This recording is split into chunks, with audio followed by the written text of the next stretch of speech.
Welcome to People in Profit. I'm Kate Moody. This week, we're taking a special look at Brexit and how the business world is coping.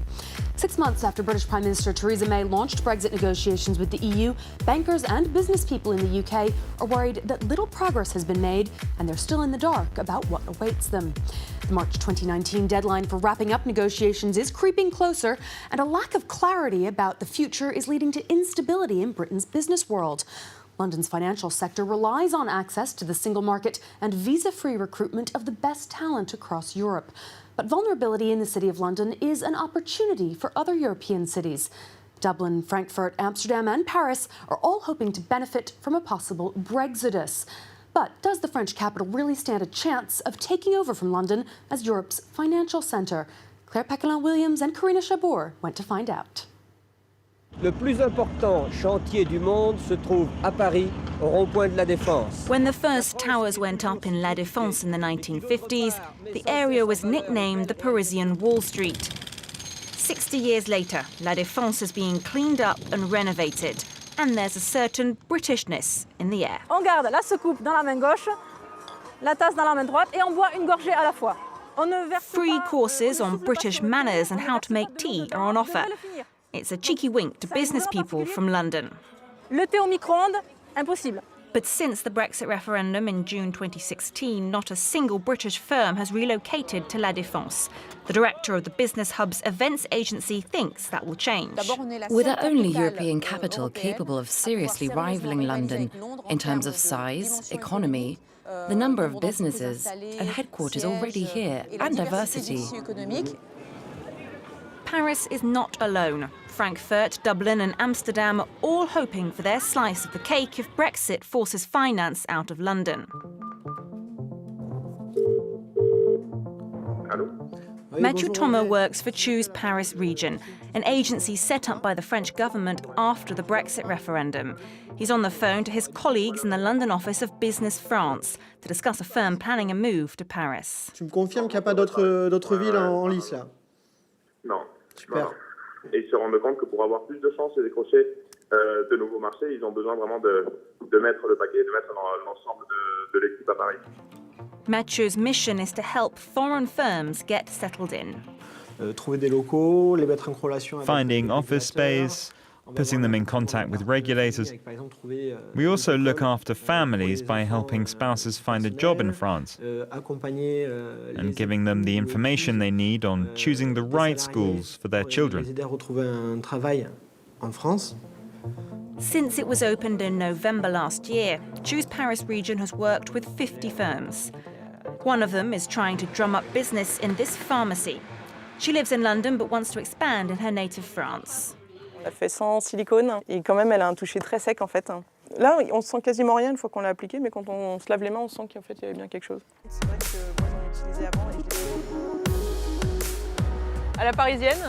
Marie Drago is looking for a co-working space in Paris for her probiotic skincare startup. It's my business card. I've been living in London for the past 9 years. I'd be interested in opening a branch here and seeing how it works, then perhaps transferring all my activities here, because of Brexit. Marie manufactures her skincare range in France and imports the products into the UK.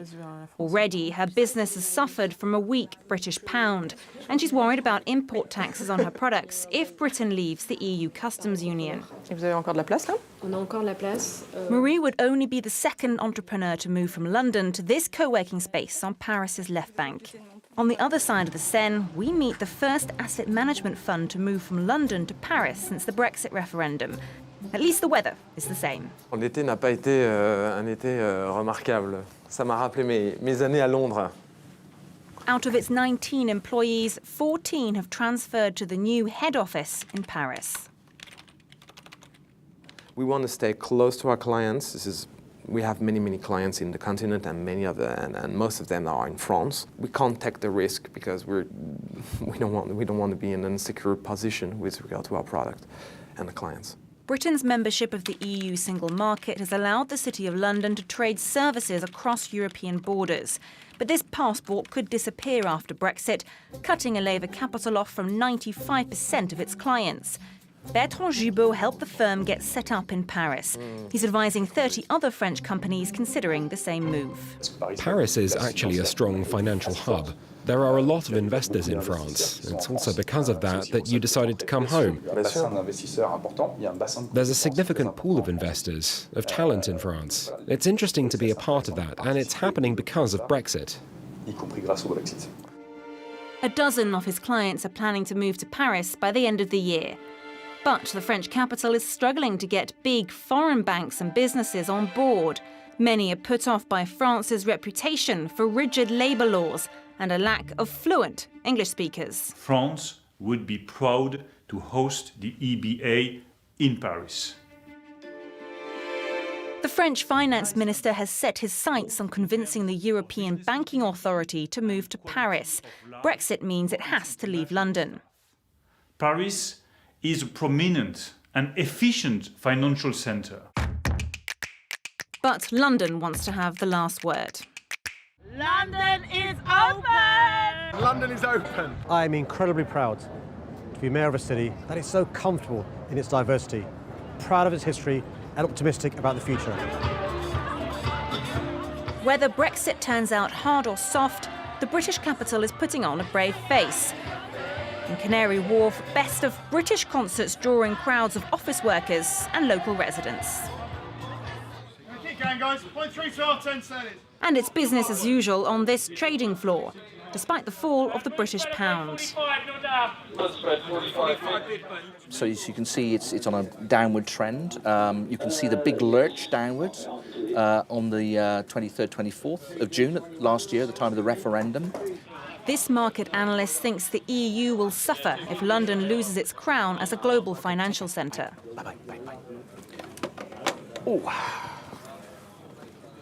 There's no doubt it will be extremely harmful for all countries within the European Union if that were to happen. The only financial centre which is likely to benefit from that is probably New York. It won't necessarily be Frankfurt, it won't necessarily be Paris, it'll probably be New York because New York already has that critical mass. A lot of the investment banking activity within the UK is being conducted by American banks. Britain has until March 2019 to negotiate its exit from the EU. The financial services sector is hoping for a deal that doesn't cause too much disruption. Around the corner in Canary Wharf's oldest skyscraper, we meet a group of entrepreneurs specialising in financial technology, or fintech. Ben Braben runs Level 39, a 200-member startup community. Brexit is on everyone's minds. Do you see opportunities? Are there things which you look forward to and think might be newly possible as Brexit takes effect?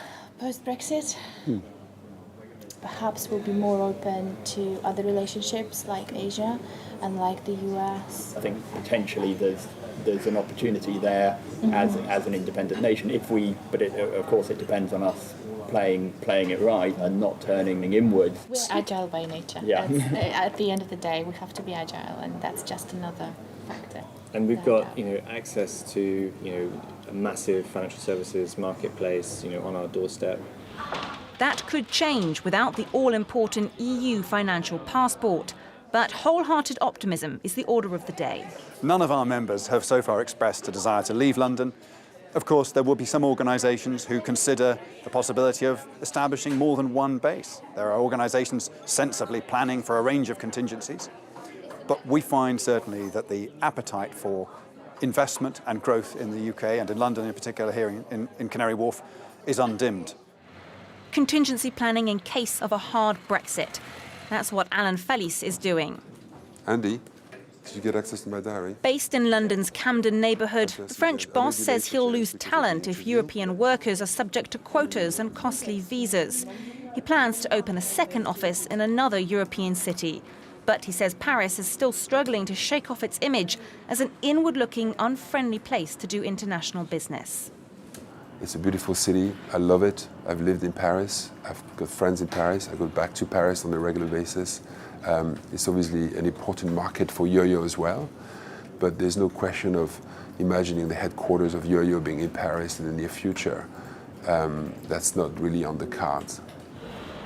The March 2019 deadline, along with Britain's exit from the EU, are creeping closer.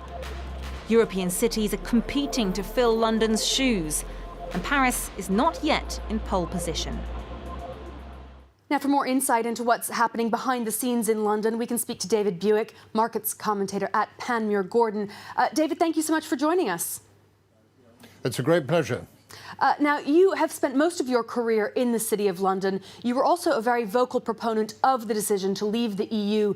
Have you felt somewhat outnumbered as a Brexit supporter in the financial industry? Destroyed, I think, is the best adjective I could possibly use. I admit that I'm in a huge minority, but I think you could scale the City of London high and low and probably find no one anywhere near 20 years the amount of time that I've spent in the City of London.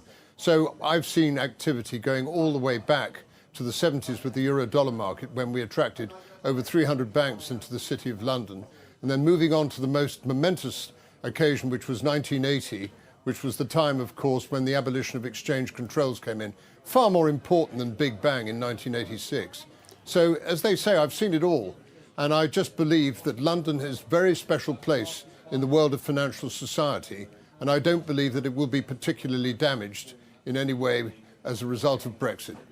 As someone who has, in your words, seen it all, you do really believe that London can maintain this status as Europe's financial hub? I know it's still #1 in a recent survey that came out. Can it really stay that way? I think the most important thing that I can say is that a touch of arrogance is not helpful at all. I'm just confident. The reason why is what we've seen so far is just bellicose comments, whether it's from David Davis on this side, or whether it's from Verhofstadt, or Juncker, or Michel Barnier, because the actual negotiations, even though we're 6 months down the line, haven't really started, because there isn't a starting point. This country has no war or no feeling of unhappiness or contempt or anything for each individual country. You are our allies. The problem that the United Kingdom has is the European Union. It's undemocratic. It's a bureaucratic nonsense. Now, we can't deny that businesses are at least considering other options apart from London. What city would you say represents the most serious threat to London? Is there a real issue of a possible language barrier? Why would a bank, for the sake of political expediency, want to turn to a couple of 100,000 people and say, time out, you're on your way to Paris, Amsterdam, Rotterdam, Madrid, wherever it is. You're going to unsettle them, you're going to get a poor performance out of many of their staff. I just don't believe it. And I believe that the human angle, much more than saying, well, you can't go to Paris because people only speak French. That's nonsense, because we get round that very quickly. It is true to say that English is the international trading language of the world, but I think it would be pretty perverse of me to suggest that because people speak French or German, that there's no place for them in financial society. What I'm saying here is that the infrastructure that we have here in the City of London, and I don't mean the financial part, I mean in London as a centre, is so strong, is so inbuilt, that I think that people can, because of a political decision that's changed, that you're going to irrevocably change things, I believe to be quite wrong. I think there will be changes. I think London will suffer, but not irrevocably. Surely that human angle, though, cannot outweigh the need for financial institutions to have access to Europe's single market. The business people see through this morass of political dislike and contempt, and they can see that the damage that bad dealings and bad negotiations can have. And as I say, I'm pretty confident at the end of the day that the morass of what I call political fog will have to disappear, because nobody has settled for the fact that they want a lower standard of living. People quite rightly say, well, the United Kingdom called the shot, but to anybody who living in Europe who thinks that they will not be affected by the United Kingdom leaving the European Union, I'm afraid they delude themselves. The world is a much bigger place. I'm afraid China is much more important in the long term than the European Union or the United Kingdom is. South America will grow, Africa will grow. We need to get the whole of the world to deal on a free trade basis. And I think this is the stepping stone. Many people, of course, in the United Kingdom, particularly in the larger companies, profoundly disagree with me. But when you consider that 25 years ago we did 61% of our business with the European Union, and now we only do 41%, I think my case rests. You might turn to me, well, that's the UK's inefficiency, and you might be right, but that's the fact.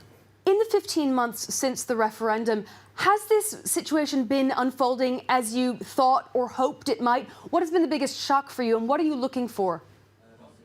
Good God, no. It's awful.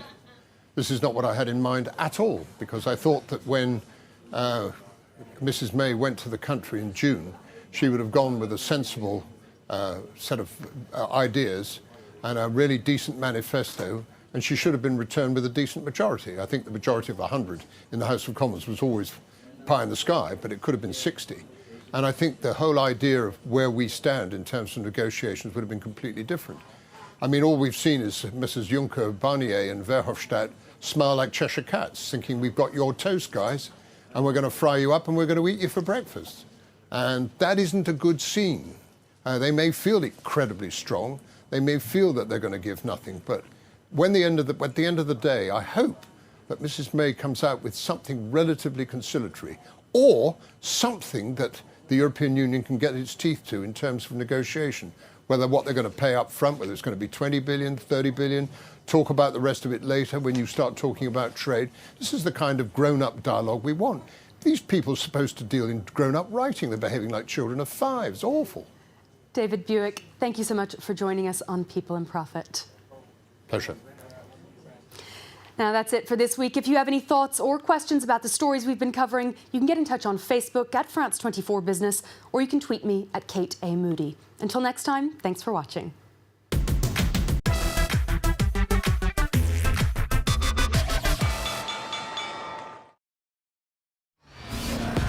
What do you want from your news website? France24.com, giving you easier access to information and faster for a unique experience. France24.com, the international news website.